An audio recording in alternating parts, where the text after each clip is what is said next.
Boomerangs, bombs, dungeons, magic swords, puzzles, and green tunics. Welcome to The Legend of Zelda.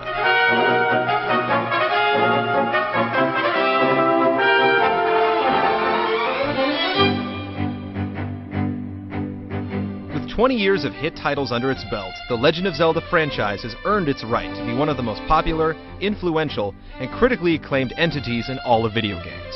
Selling over 47 million units, its familiar characters have become some of Nintendo's biggest icons. Created by Shigeru Miyamoto and inspired by his childhood, wandering the nearby forests of his hometown Kyoto, The Legend of Zelda made its debut in 1987 on the Nintendo Entertainment System.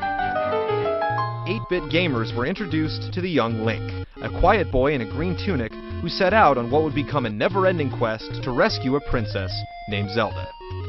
Unlike other games of its day, The Legend of Zelda dropped you in the middle of a gigantic world that was open to explore.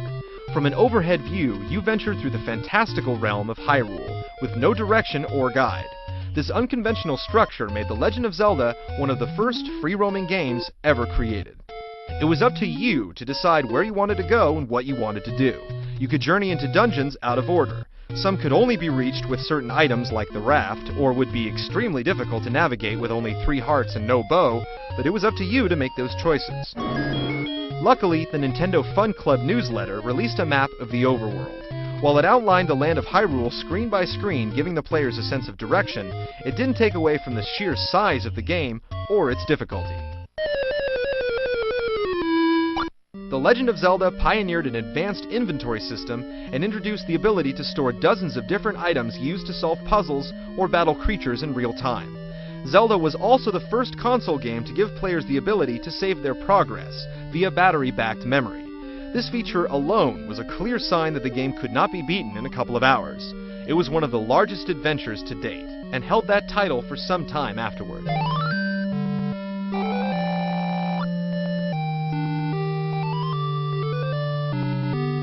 After you explored all of Hyrule, found the magic sword, beat all the dungeons, collected the pieces of the Triforce, defeated the evil Ganon, and rescued Princess Zelda, you had basically beaten the game. But the artists behind Nintendo's first RPG went above and beyond, adding a second quest. Instead of requiring you to play the same game twice, it slightly altered the overworld and dungeons to make them even more challenging. Not only did Zelda's gameplay set new standards for the genre, but its music was unlike anything anyone had heard before on the NES. 2 decades later, it's still one of the most recognizable music cues in all of video games.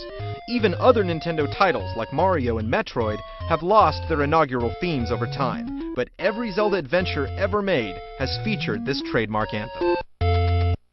All of these polished elements came together in a divine synthesis that can only be rivaled by the joining of the almighty Triforce. The original Legend of Zelda has been copied and imitated time and time again, but few have succeeded in making a game of its caliber, or spawning a franchise as emotionally revered. The following year, Nintendo released Zelda 2: The Adventure of Link. It's still the only game in the series to drop the Legend of Zelda title, and the only numeric sequel. Zelda 2 was a vastly different experience. It introduced more role-playing elements like experience points, and swapped the overhead view for a side-scrolling perspective. There were no rupees to collect either, which makes it unlike any Zelda game other than Four Swords Adventures. Zelda 2 was extremely difficult, largely due to the fact that you only had 3 lives, and once those were gone, you had to start all the way back at the tomb of the sleeping princess. The action-based platformer was not what a lot of fans were expecting, but then again, no Zelda game ever is. While considered the black sheep of the franchise due to its fundamental differences, Zelda 2 still introduced many groundbreaking elements that have stayed in the series. The Adventure of Link was the first time our young hero used magic, if his brand new magic meter was full, that is. The 8-bit sequel introduced the hammer, which would remain a necessary tool for Link to use against seemingly immovable objects. Zelda 2 also featured a highly advanced combat system, which created more dynamic battles with armed enemies. You had to outmaneuver their shields to land each strike while trying to block their high and low attacks. Even the non-playable characters were presented in a different fashion. Instead of standing still, hiding in a secret cave waiting to be found, they roamed the streets of their individual towns, wandered in and out of their houses, and played a much more important role in Link's adventure. Grand Theft Auto might have shocked the masses when it replenished your health for sleeping with strangers, but Link was apparently getting lucky 13 years earlier. The Legend of Zelda and Zelda